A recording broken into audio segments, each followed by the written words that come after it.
Hi, hello, my name is Ollie Bliss and this is my channel Book Drawer. For those who don't know, I enjoy looking at queer fiction and occasionally I make drawings out of it.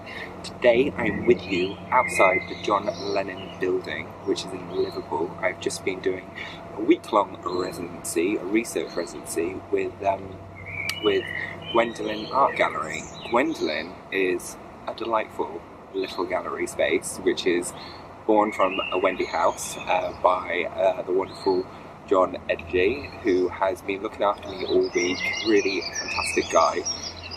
But part of the research residency has given me access to their library. So the library is actually the Aldham Robarts Library. I'll add a link down below. But it's a really great building, and it's got a real great mixture of queer histories, queer narratives, non-fiction. And I know I always talk about fiction, so it feels appropriate and alright to give you a bit of an overview of the books which interested me while I've been here. And they will be informing future content on my channel, so I hope you don't mind me going a little bit off topic on my channel and sharing some of the joys which I found. So I will start with this book, which is Love Stories by Jonathan Ned Katz.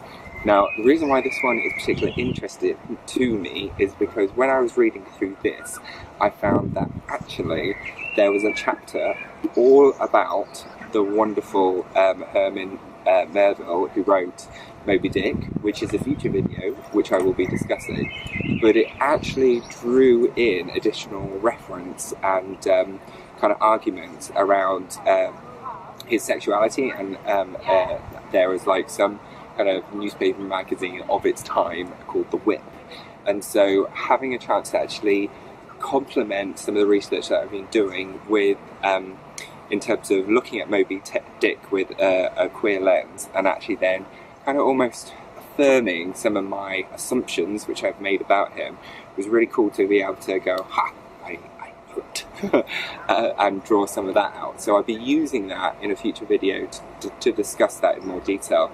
It's also got stories about Walt Whitman, a lot in this as well, who's another poet.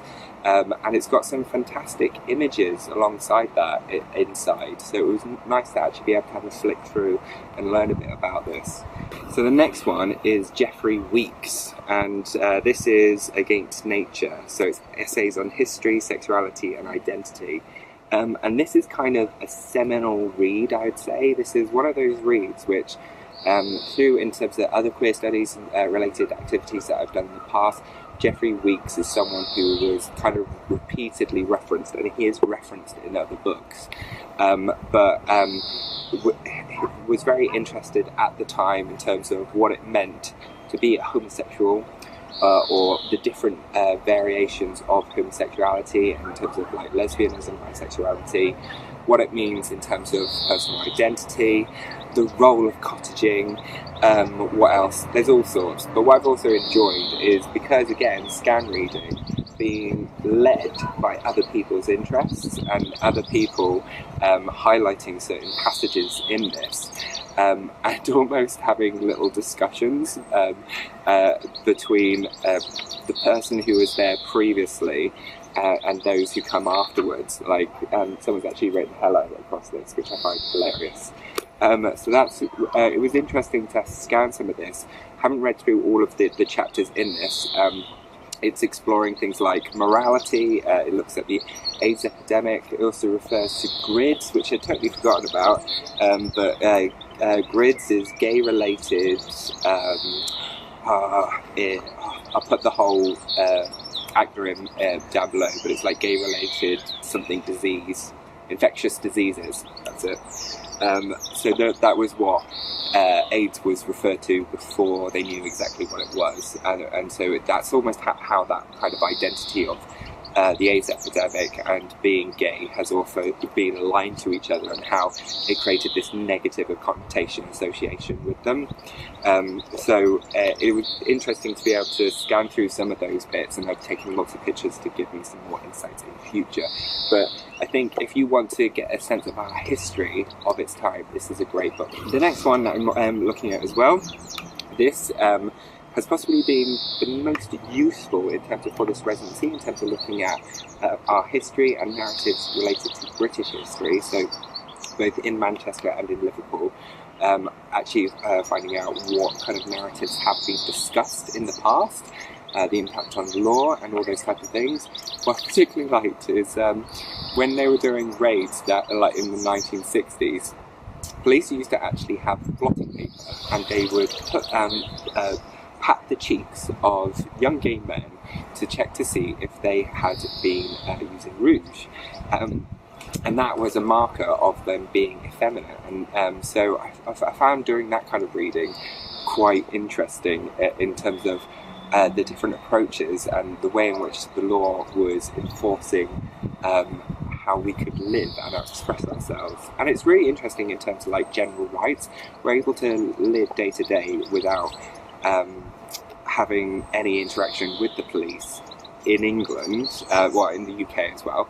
But if you look internationally, where you can still get hung and killed off for being a part of the queer community, it is kind of crazy. Like, we are not a threat to other people, but it's interesting how that discourse and how we have been perceived over time has changed. And that was also supported through this book. I found this book really interesting to read because it drew me to the attention of Katherine Everett, who wrote a book called Bricks and Flowers, which was a memoir which she wrote in 1949. What I found particularly interesting is that there is a painting, which is by another artist, I will add down below, which I found of her as a young adult, where she had one child. So at that stage she would have been probably married still to her cousin, and she actually has another kid. But after the First World War, they separate. She lives independently by herself. She starts dressing in a non-gender conformist way, so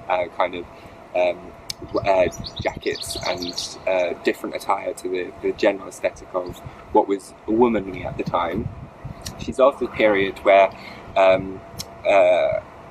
Radcliffe Hall was about, and Victoria Woolf is about, and Oscar Wilde is known about, but she wasn't picked up in the same way. And she, in her memoir Bricks and Flowers, she doesn't explicitly talk about her relationships with the women, and it's coded and it's not clear, and it discusses about can she be queered in this way, but her memoir is what's the word I'm looking for? Her memoir is dedicated to someone called Eva, I think, so she clearly had this fond relationship, and it does touch on the influential women during her time. But her narrative is focused on how she contributed to the world as a professional. So she was a conservator and worked as a contractor for restoring old buildings. And that's the focus of her memoir. And she's not been remembered in the history books in the same way as some of those literary writers, which I found really, really interesting. Why that kind of erasure has happened, particularly as someone who might potentially be perceived as a queer woman, even though it's not explicit, and maybe that's why she is less seen in the same way. But this painting exists in the Tate collection, and as a previous video will show, they had recently looked at lots of different literary people of its time who existed before the 1950s, but this painting and this person wasn't even included in that exhibition, and that might be just because they don't have enough space for it, but I also just wondered if it was because they didn't necessarily know about her story. And it kind of brings up that issue about lesbian erasure and how well that's all known. And I just thought her story was particularly interesting, and it made me want to talk about it. So I'm kind of interested in her as a person. And that's why during my residency I kind of focused a bit on that. The next book which I wanted to talk about is Nikki Sutherland's Critical Introduction to Queer Theory. And this is really interesting because through the interviews that I've done over this week, some people talk about queer theory and its and what it is, and to me it's mainly about subverting spaces. So whatever you see as a norm, what you're used to in the current kind of status quo, queer theory is about the application of changing it and messing with it in some way. But this actually breaks that down and looks at it in a lot of different ways. So it discusses race, it discusses straight sex, fetishism, popular culture, being transgender, the role of performance, and sadomasochism. So it's got a lot going on in here. And it was just quite interesting to flick through the pages and actually get more of an academic slant, because it's a term which I'm aware of. It's not a term which I've necessarily explored and understood fully. So if you're someone who's interested in what queer theory is, I would recommend this book. Anyway, so that has been my lowdown of recommended LGBT-related non-fiction based reads. It's been fabulous to see you. I hope the sound quality has been right, based on the fact that I've got a bit of a grog in my throat and it's a little windy, but I thought it's such a lovely day, I wanted to share it with you. Anyway, it's bye now from me, and I'll see you again soon. Take care. Bye.